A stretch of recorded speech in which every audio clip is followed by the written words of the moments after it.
नमस्कार, चला तर मग बनवूया झणझणीत आणि खूपच टेस्टी अशी पावभाजी। चला तर मग व्हिडिओला सुरुवात करूयात।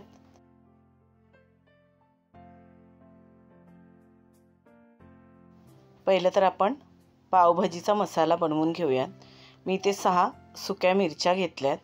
ह्या मिरच्या हलक्याशा आपल्याला भाजून घ्यायच्या आहेत, जास्त करपवायच्या नाहीत। अगदी हलक्याशा गरम होईपर्यंत आपल्याला भाजून घ्यायच्या आहेत। त्यानंतर 5 चमचे धणे घेतलेत। आपला जो नेहमीचा पोहे वगैरे खायचा चमचा असतो त्याच्याने मापून घ्यायचं। 5 चमचे धणे, 2 चमचे जिरे, 1.5 चमचा बडीशोप, 4 मसाला वेलची, 6 लवंग आणि 2 तुकडे दालचिनी। हे सुद्धा अगदी हलकंसं आपल्याला भाजून घ्यायचं आहे। मसाले गरम होईपर्यंतच आपल्याला हे भाजून घ्यायचे आहेत, कारण मसाले थंड पडलेले असतात, त्याच्यामुळे हलकेसे गरम करून घ्यायचे आणि नंतर थंड झाल्यावरती हे वाटून घ्यायचे।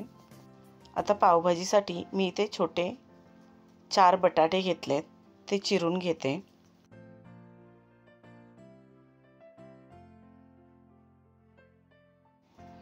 तीन छोटे गाजर घेतलेत, ते सुद्धा जाडजाड चिरून घ्यायचे आहेत। त्यानंतर अर्धा बीट घेतलाय, तो सुद्धा चिरून घ्यायचा। 2 शिमला मिरची घेतलेत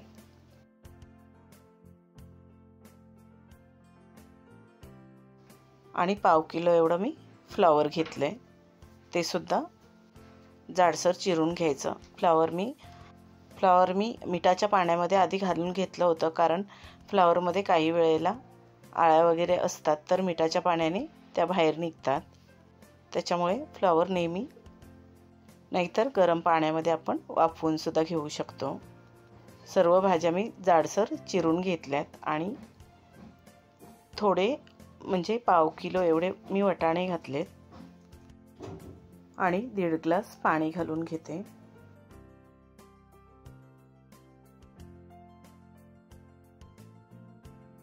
कुकरला झाकण लावून मीडियम गॅसवरती 4 ते 5 शिट्ट्या काढून घ्यायच्या। शिट्ट्या होतात तोपर्यंत आपण मसाले वाटून घेऊयात।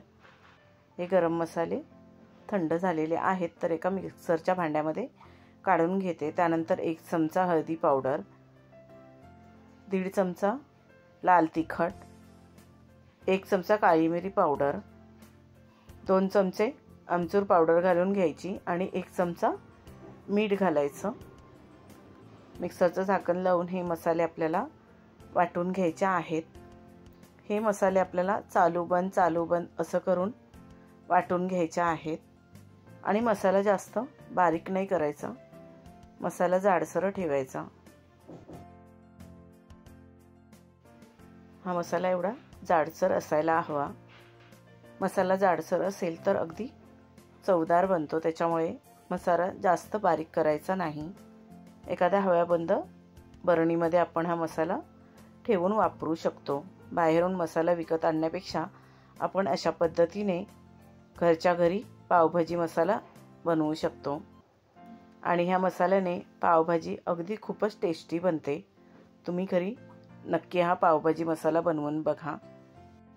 कुकरच्या शिट्ट्या सुद्धा होत आलेल्या आहेत। चला तर मग आपण भाजीच्या फोडणीची तयारी करूयात। मी 4 मीडियम आकाराचे कांदे घेतलेत, ते चॉपरमध्ये बारीक चिरून घेते।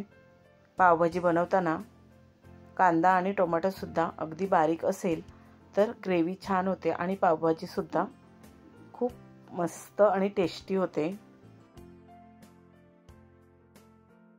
गॅसवरती कढई ठेवली आहे आणि कढई गरम झाली की त्याच्यामध्ये बटर घालून घ्यायचं।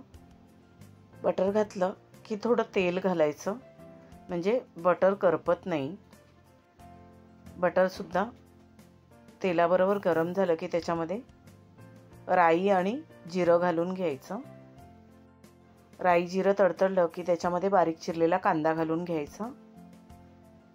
कांदा चांगला परतून घ्यायचा। कांदा थोडा परतलेला आहे आणि मग त्याच्यामध्ये 1.5 चमचा आलं, लसूण, कोथिंबीर, कढीपत्ता आणि मिरचीची पेस्ट घालून घेतले।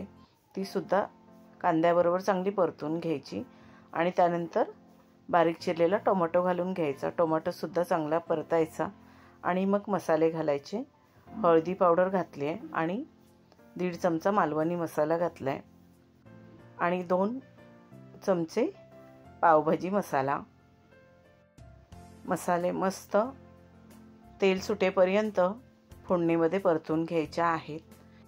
आपल्या चॅनलवरती जेवणाच्या सिरीज चालू आहेत, तर तुम्ही बघू शकता आणि त्या पद्धतीने जेवण बनवू शकता। आपला नेहमीचा प्रश्न पडतो की आपण आज जेवणामध्ये काय बनवायचा, तर तुम्हाला हे व्हिडिओ बघून आयडिया येईल की जेवणामध्ये काय बनवावं। तर आपले व्हिडिओ नक्की बघा आणि आवडल्यास कमेंट करून नक्की सांगा। 5 ते 7 मिनिटं स्लो गॅसवरती फोडणी छान परतून घ्यायची। त्या आपल्या भाज्यासुद्धा शिजलेल्या आहेत, तर स्मॅशरनी स्मॅश करून घ्यायच्या। अगदी पूर्ण भाज्या बारीक झाल्या पाहिजेत। भाज्या स्मॅश करून झाल्यानंतर फोडणीमध्ये भाजी घालून घ्यायची।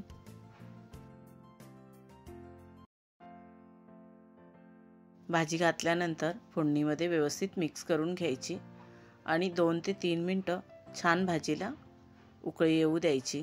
चवीप्रमाणे मीठ घालायचं।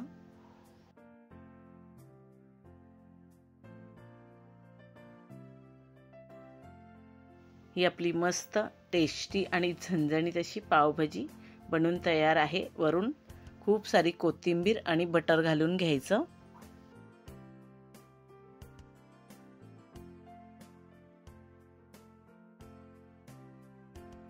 तव्यावरती थोडं बटर घालून पाव दोन्ही बाजूने छान शेकवून घ्यायचे।